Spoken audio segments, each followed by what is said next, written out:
In this video, you will learn how to make a bar chart in Microsoft Word. Add a stunning, customizable bar chart to your document in minutes. Creating a bar chart or graph is a great way to compare data that's separated into categories.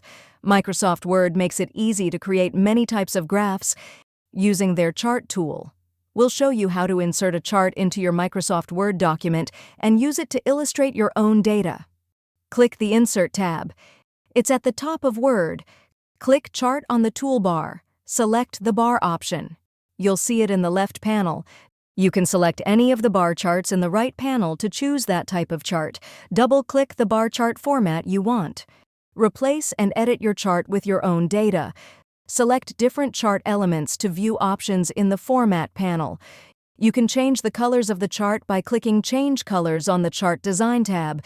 And that's it. Finally, you can create your own bar chart using Microsoft Word. If you found this video helpful, please click the like button and subscribe to our channel for even more helpful tutorials.